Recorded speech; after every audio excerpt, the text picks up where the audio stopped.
The day I gave birth to my daughter was supposed to be the happiest day of my life. I remember the sterile white ceiling of the hospital room, the faint beeping of machines, and the overwhelming mixture of pain and joy that comes with bringing a child into the world. I had imagined that when my husband walked into that room, his eyes would be filled with tears of pride and love. Instead, when he finally showed up 3 days later, his face carried something else entirely: impatience. He stood near the window, scrolling through his phone, barely glancing at the tiny bundle sleeping beside me. I was too exhausted to question his strange behavior. I thought maybe he was just stressed. Becoming a father can do that to a man, I told myself. I had no idea that the stress on his face wasn't about diapers or sleepless nights. It was about a secret. 2 weeks later, when I was finally discharged and ready to return home, he cleared his throat in the car.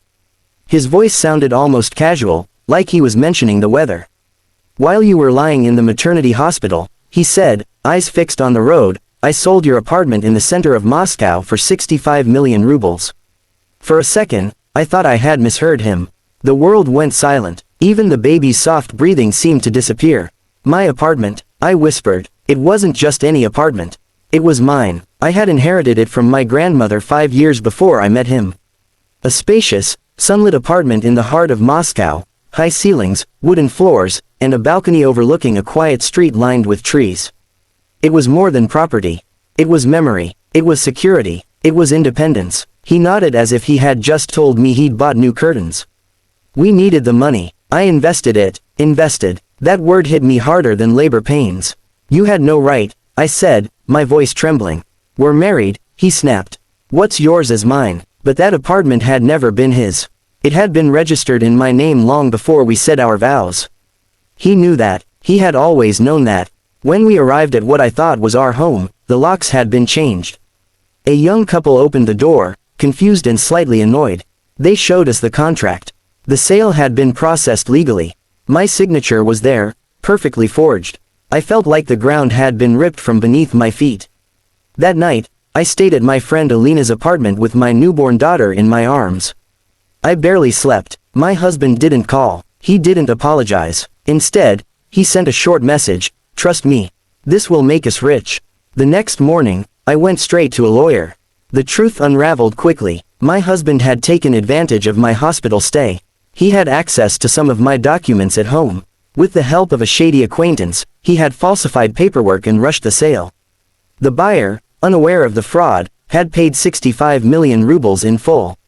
And where was the money? Gone. He had invested it in a guaranteed, high-return business venture with a friend. A luxury car import scheme. It had collapsed within days. The partner disappeared. The funds vanished. My grandmother used to say, "Money tests people." I never understood that fully until then. The legal battle was brutal. I filed charges for fraud and forgery. The buyer filed a claim as well, demanding his money back. Everything spiraled into courtrooms, accusations, and endless paperwork. My husband tried to portray it as a misunderstanding, as a family decision gone wrong. But the judge saw through it. The forged signature was confirmed by experts. Witnesses testified that I was in the maternity hospital at the time of the sale. Medical records supported my case. My husband's lies began to collapse one by one. Meanwhile, I was navigating new motherhood. Alone. Late-night feedings, doctor visits, exhaustion, and court hearings in between. I learned to hold my daughter in one arm and sign legal documents with the other. I learned that strength doesn't roar. Sometimes it simply refuses to give up. Months later, the court declared the sale invalid due to fraud. The apartment was legally restored to me. The buyer was ordered to seek compensation directly from my husband. And my husband, he faced criminal charges. When he realized that prison was a real possibility, he tried to reconcile. He showed up at my friend's apartment with flowers and tears. He blamed stress, fear, bad advice. He promised change, but something inside me had shifted permanently. The trust we had built over years was gone in one sentence: "I sold your apartment." I filed for divorce. People often ask me how I managed to survive that betrayal so soon after giving birth. The truth is, I didn't have a choice. When you look at your newborn child, you understand that your responsibility is bigger than your heartbreak. I moved back into my apartment after the legal dust settled. Walking through those familiar rooms felt different. The walls had witnessed my childhood visits to my grandmother. They had seen my wedding preparations. And now, they saw me as a single mother starting over. I renovated the place slowly, room by room. Not because it needed it, but because I did. I repainted the nursery in soft pastel tones. I replaced the old balcony doors. I filled the shelves with books and toys. Financially, things were tight. Legal fees had drained much of my savings. But I went back to work when my daughter was 6 months old. I had a degree in finance and years of experience before marriage. I rebuilt my career the way I rebuilt my life, patiently and strategically. Ironically, the scandal around my husband's failed investment made me more cautious and smarter about money. I began consulting privately, helping other women understand property rights and financial independence. I shared my story at small seminars. At first, my voice shook. Later, it grew steady. I realized something important. Betrayal can either destroy you or redefine you. My husband eventually received a suspended sentence and was ordered to repay significant damages. His reputation collapsed. The friends who encouraged his risky investment vanished. The same confidence that once made him seem strong now looked like arrogance and irresponsibility. Years passed. My daughter grew into a bright, curious child. She loved standing on the balcony, pointing at cars below. Sometimes she asked about her father. I never filled her heart with bitterness. I told her the truth gently, that adults sometimes make serious mistakes, and those mistakes have consequences. One evening, as I watched the sunset from that same balcony, I thought about the woman I had been in the maternity hospital, tired, vulnerable, trusting. I didn't judge her. She had loved sincerely, but she had also believed that marriage automatically meant protection. It doesn't. Protection comes from knowledge, from understanding your rights, from keeping copies of documents, from not giving blind access to everything you own. If there's one lesson my story carries, it's this: independence is not selfish. It is necessary. The apartment in the center of Moscow still stands. Its market value has increased even more over time. Real estate experts now estimate it's worth far beyond the 65 million rubles it was once sold for. Sometimes I think about how close I came to losing not just property, but my stability. But I didn't lose it, because I chose to fight. Today, when I lock my door at night, I don't feel fear. I feel ownership, not just of the apartment, but of my life. I am no longer the woman who was blindsided by betrayal. I am the woman who rebuilt from it.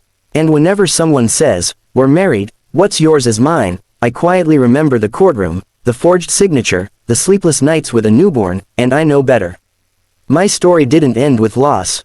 It began with awakening. Sometimes the greatest strength is born in the same moment as your deepest shock. And sometimes, the worst sentence you ever hear becomes the reason you discover who you truly are. When the divorce papers were finally signed, I expected to feel triumph. Instead, I felt something quieter: clarity. The courtroom battles were over, but part 2 of my life was only beginning. The criminal case against my ex-husband moved forward slowly. Investigators uncovered the full chain of deception: forged documents, falsified notary confirmations, and the rushed transfer of ownership. The so-called business partner he had trusted turned out to be a serial scammer who had disappeared abroad. My ex claimed he had been manipulated, that he had only wanted to multiply our wealth for the future of our child. But intentions do not erase consequences. The judge handed down a suspended sentence and heavy financial penalties. He was ordered to compensate the buyer and repay legal costs. His bank accounts were frozen. His car was seized. The confident man who once believed he could control everything now sat silently in court, staring at the floor. After the verdict, he tried one last time to appeal to me privately. "I did it for us," he insisted. "You'll see one day." But I already saw clearly. Love without respect is not love. Marriage without consent is not partnership. And ambition without integrity is destruction. I moved back into my apartment permanently, but it no longer felt like a simple return, it felt like reclamation. I changed every lock. I installed a security system. I updated the ownership records with additional legal protections to prevent unauthorized transactions in the future. The lawyer advised me to add transaction alerts and require personal presence for any future sale. I followed every recommendation. Motherhood demanded constant attention. My daughter had colic during her first months. There were nights when she cried for hours, and I cried quietly with her. Not from regret, but from exhaustion. I learned how to function on minimal sleep. I learned how to warm a bottle with one hand while answering client emails with the other. Returning to work was both terrifying and empowering. Before marriage, I had built a promising career in finance. After maternity leave and scandal, I worried that colleagues would see me as fragile or distracted. Instead, something unexpected happened. They saw strength. Word had spread about the court case. Some colleagues quietly expressed admiration. Others confided their own stories, shared mortgages, hidden debts, controlling spouses. I realized how common financial vulnerability was, especially for women who trusted completely. That realization sparked something inside me. I began offering informal workshops on financial literacy and property law basics. At first, they were small gatherings, 5 or 6 women sitting around my dining table. I explained how inheritance works, how to protect assets before and during marriage, and why understanding documents is not a sign of distrust but of responsibility. The group grew. Soon I was invited to speak at community centers. Then at corporate events. My story became a cautionary tale, but also a story of resilience. I didn't dramatize it. I didn't portray myself as a victim. I focused on lessons. Never sign documents you don't understand. Never give full access to personal property without safeguards. Keep copies of everything. Know your legal rights. Each time I spoke, my voice grew steadier. Meanwhile, my ex-husband's life was unraveling. With debts mounting and reputation damaged, he struggled to find stable work. Mutual friends drifted away. The same people who once praised his bold investment mindset now avoided his calls. One afternoon, nearly a year after the divorce, he requested to see our daughter. I hesitated, but I knew she deserved a relationship with her father, within boundaries. We agreed to supervised visits at first. When he held her, I saw genuine affection. Whatever else he had done, he loved his child. But love alone does not rebuild trust. Our conversations remained formal and limited strictly to parenting matters. Over time, the visits became more regular. He began making small monthly payments toward his debts. Slowly, responsibility began to replace recklessness. Whether it was maturity or necessity, I couldn't tell. As for me, life began to stabilize. The apartment's value continued to rise. Real estate experts estimated it was now worth significantly more than the original 65 million rubles. Ironically, had the fraudulent sale succeeded permanently, I would have lost not only property, but long-term financial security. Instead, I gained perspective. I renovated the living room into a brighter, more modern space. I kept my grandmother's old armchair near the window as a reminder of where everything began. Sometimes, late at night, after putting my daughter to bed, I would sit there with a cup of tea and reflect on how drastically life can change in a single moment. I no longer feared independence. I embraced it. Financially, my consulting work expanded. I registered a small advisory firm specializing in asset protection and financial planning for women entering marriage. What started as kitchen table discussions became a structured program with legal partners and certified accountants. The irony was impossible to ignore. The worst financial betrayal of my life had given birth to my most meaningful professional mission. Emotionally, healing took longer. Trust does not regenerate overnight. For a long time, I questioned my judgment. How had I missed the warning signs? The subtle comments about joint control, the pressure to share documents, the impatience whenever I insisted on reading contracts carefully. Therapy helped. So did time. I learned that intelligence does not immunize you against betrayal. Even capable, educated people can be deceived by those they love. The mistake is not trusting. The mistake is ignoring discomfort when something feels wrong. 2 years after the divorce, I met someone new. Not through friends, not at a party, through work. He was a legal consultant collaborating on one of my seminars.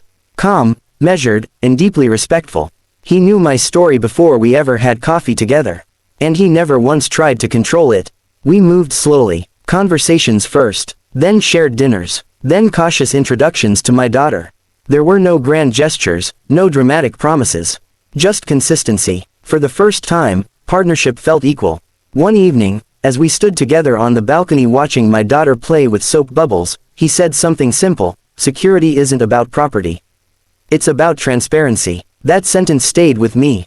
Looking back, I understand that part 2 of my story was never about revenge or courtroom victories. It was about rebuilding identity. About transforming humiliation into knowledge. About choosing growth over bitterness. My ex-husband once believed he could sell my apartment and control our future. Instead, his actions forced me to reclaim full control of my life. And perhaps that was the unexpected gift hidden inside the betrayal. Today, when I look at my daughter, I see more than innocence. I see motivation. I want her to grow up understanding both love and boundaries, generosity and caution, trust and verification. Life did not break me in that maternity hospital parking lot when he casually announced the sale. It tested me, and in passing that test, I became someone stronger than I ever imagined I could be. Part 2 was not the continuation of tragedy. It was the beginning of wisdom.